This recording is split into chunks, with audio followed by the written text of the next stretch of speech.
मुझे हमारे मशहूर और मारूफ जनाब ज़ैद हामिद साहब की एक ट्वीट मिली जिसमें उन्होंने इस पर लिखा था कि can anyone explain what is the blue light.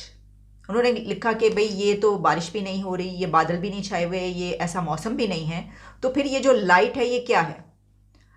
उसके बाद उन्होंने इसमें ये लिखा, उन्होंने ये कहा कि ये हार्प टेक्नोलॉजी है, क्योंकि हार्प टेक्नोलॉजी के थ्रू जो मसनूई ज़लज़ले हैं या समंदर के अंदर सुनामी है या ऐसी बहुत बड़ी बड़ी आफात हैं, किसी भी कंट्री में अगर आप वो लाना चाहें तो इस टेक्नोलॉजी के थ्रू ला सकते हैं। अब हमें इस आजमाइश को, इस मुसीबत को, इसका सामना करना है।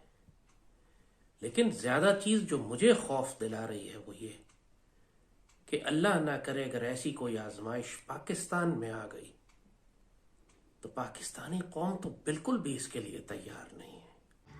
तुर्की और सीरिया में अर्थक्वेक के कारण 33,000 से ज़्यादा लोगों ने अपनी जान गंवा दी है। यह आंकड़ा और भी बढ़ सकता है। अनुमान लगाया जा रहा है कि लगभग 50,000 लोगों के मारे जाने की आशंका है। भारत मानवता के नाते तुर्की में ऑपरेशन दोस्त चला रहा है और लोगों को बचा रहा है। इसी बीच एक नई कॉन्स्पिरेसी थ्योरी निकल कर आ रही है जो मीडिया में छाया हुआ है।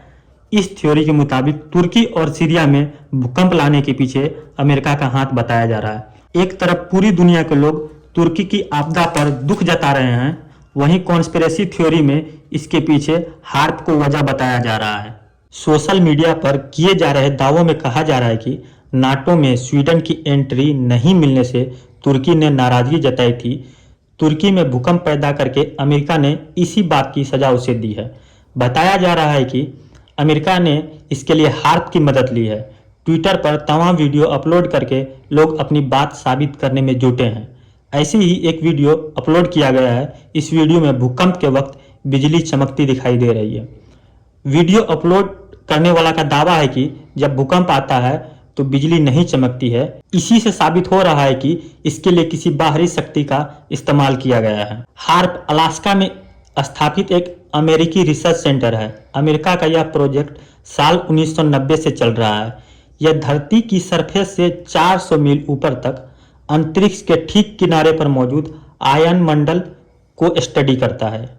यही आयन मंडल धरती पर मौसम बदलने के लिए जिम्मेदार है।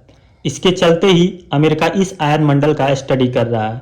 यह स्टडी एक बेहद शक्तिशाली और बेहद हाई फ्रीक्वेंसी वाले ट्रांसमीटर से होती है। बताया जाता है कि इसके जरिए मौसम में बदलाव किया जा सकता है। हालांकि अभी तक यह बात साबित नहीं हुई है। वहीं इसे आर्टिफिशियल भूकंप लाने की भी बात साबित नहीं हुई है। इससे पहले भी कई बार हार्प पर शक किया गया है। साल 2010 में पाकिस्तान में बाढ़ आई थी। उस वक्त ईरान के प्रेसिडेंट रहे महमूद अहमदीनेजाद ने इसके लिए हार्प को जिम्मेदार बताया था। इसके अलावा इसी साल हैती में आए भूकंप के पीछे भी इसी वजह को बताया गया है।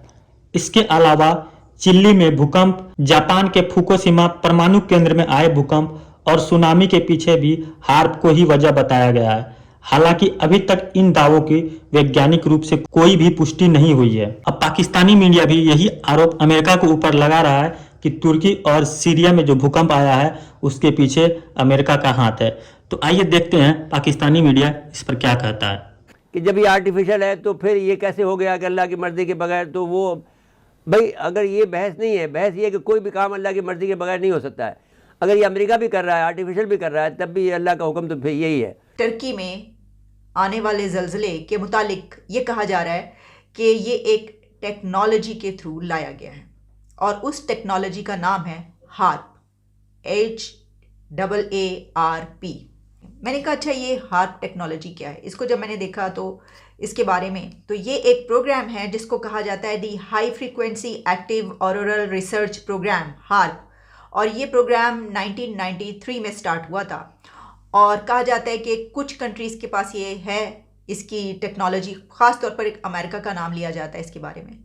तो ये सोशल मीडिया पर अब चीज़ कही जा रही है कि ये जो ज़लज़ला आया है वो लाया गया है। मैं इसको एक वो जो इस तरह की हवाएं उड़ जाती हैं ना, यानी अफवाहें उड़ जाती हैं, उसी तरीके से देख रही हूँ, क्योंकि फिर इसको आपको साबित करना पड़ेगा कि ये ऐसा हुआ है। लेकिन इसका एक और एंगल ये है कि आप इसको साबित कैसे करेंगे। आप इसको साबित नहीं कर सकते। तो वो अब सारे के सारे जो मसला ये खड़ा हो गया है कि तुर्की जो है अभी से उसने 2022 से 21 से शुरू कर दिया था अपने आप को उभारना, तो उसको सुल्तान ऑफ जो है वो नया सुल्तान कहते थे ये बर्दगान को। ये बहरहाल उनकी हिकमत अमली भी थी अपने आप को जीतने के लिए कि ताकि वो अपने कौम को थोड़ा सा उभारें, लेकिन उसके नतीजे ये निकले हैं कि वो उसके पीछे पड़ गए हैं। अब जो हम ये समझते हैं कि ये जो हमारे पास 2005 में हमला हुआ था वो हार्प के ज़रिए से हुआ था, यानी high frequency active oral research program जो है उनका अलास्का में, जिसमें है वो जैसे 3 गीगाहर्ट्ज़ की फ्रीक्वेंसी जनरेट होती है और वो फिर वो बरसात लाती है, सैलाब लाती है। सैलाब का तो मैंने ज़्यादा का आसान तरीका है कि जहाँ पर प्लेटें हैं वहाँ पर आप मैंने पावर इंजेक्ट कर दें तो वो फिर वो पावर जो है वो प्लेटें हिल जाती हैं और फिर उस पर ज़लज़ला आ जाता। तो जो ज़लज़ला आया अब तक जो है 20,000 से 25,000 के करीब अफराद जो है वहाँ से जाँ बाग हो चुके हैं। तो हम ये समझते हैं कि ये एक किस्म का तुर्की को रोकने का तरीका है और तुर्की की जो तरक्की है उसको रोकने का तरीका है कि वो अगर आप तुर्की में जाएँ तो वहाँ पर जो है कोई कम से कम 100 जहाज़ जो है हर मिनट के बाद में एक जहाज़ उतर रहा होता है, तो वो बहुत तरक्की कर गया था। तो अब उनको वहाँ पर वो सबक दे रहे हैं। अमेरिका जो है अपनी जो प्राइमेसी है, अपनी जो बालादस्ती है उसको बरकरार रखने के लिए वो तुर्की को सज़ा के मरहले से गुजार रहे हैं। जैसा कि हमें पहले गुजारा, हमें 2 दफ़ा गुजारा, 3 दफ़ा गुजारा। एक दफ़ा हम पे सैलाब लाए 2010 का, वो उसमें कोई दो राय नहीं है, कोई सैलाब मसनूई था। फिर इसके बाद में उन्होंने जो आप जापान पर लाए, क्योंकि जापान के बादशाह ने यह गलती कर दी थी कि वो जाकर चीन के सदर से 3 दफ़ा मिल लिया था एक साल में, वो सज़ा दी उनको। इसके बाद में फिर 2011 का जो मैं कह रहा हूँ वहाँ पर तो हमारे पास में 2010 का सैलाब, फिर अब ये जो 2022 का सैलाब आया है, सुपर सैलाब जिसे हम कहते हैं, वो भी आर्टिफिशियल था। तो वो हमें सज़ा दी गई थी। मुमकिन था कि वो जब भी अगर इमरान खान की हुकूमत को ना हटाते तो शायद वो आपको ज़लज़ला भी आपका ले आते, या मुमकिन अभी भी ले आए, क्योंकि वो बहरहाल वो दे आर टॉकिंग अबाउट, जो उनका जिस आदमी ने हॉलैंड के जिस आदमी ने ये बात की है कि साहब ये आज से कोई 3 दिन पहले जिस वक्त ज़लज़ला आया उससे 3 दिन पहले उसने ये कहा था कि साहब यहाँ पर ज़लज़ला आने वाला है शाम में और उसमें तुर्की में। उसने कहा था कि 7.5 मेगाटूट का आएगा, वो 7.7 या 9 का आ गया। तो ये ऐसी वजह ये है कि अब ये इस तरह से खबर भी निकालते हैं, अपनी ताकत का इजहार भी करते हैं कि भाई हम इतने ताकतवर मुल्क हैं कि हम आपको सज़ा भी देंगे तो खुल के देंगे। कि तुर्किया में आने वाला ज़लज़ला अमरीकी खुफिया टेक्नोलॉजी हार्प का नतीजा है। अमरीकी जहाज तुर्किया में लंगर अंदाज हुआ और हार्प का बटन दबा दिया गया। सिफारत खाने बंद करके अराकीन को वापस बुला लिया गया। इस तबाहकुन सूरत हाल के दरमियान हज़ारों लोग अपनी जान से हाथ धो बैठे हैं। तो अब सवाल ये है कि क्या किया जाए। अब ये बात ऐसा हो सकता है कि इसका हल यही है कि भाई अमेरिका को समझाया जाए कि आप ये इंसानियत सोच से ये जो मजालिम है ये बंद करें, वरना फिर ये कोई ना कोई किसी न किसी को उनको मैसेज स्ट्रॉन्ग देना पड़ेगा, यानी चीन को, रूस को या किसी भी मुल्क को, कि भाई स्ट्रॉन्ग देना पड़ेगा, आप अपनी हरकतों से बाज आ जाए, वरना फिर आपका मुल्क भी सलामत नहीं रह सकता। जी है जी। फिर सब इस पर शगुक शुबात इसलिए हुए कि उसी पट्टी पे इजराइल भी है, वहाँ इजराइल में कुछ नहीं होता है, वो होने नहीं देंगे ना वहाँ पर। अब सवाल ये है कि इनकी जो अब याद करें कि अब जब X-37B इनका जो खलाई जहाज़ था वो 3 साल तक वहाँ खुफिया तौर पर रहा है। पहले उसकी उम्र 9 महीने होती थी। जब भी वो हम कहते थे कि जब भी वो X-37B खलाई जहाज़ जब खला में जाता है तो कहीं ना कहीं मुसीबत आती है, कहीं ज़लज़ला आता है, कहीं हम सुनामी आता है, कहीं पर सैलाब आते हैं।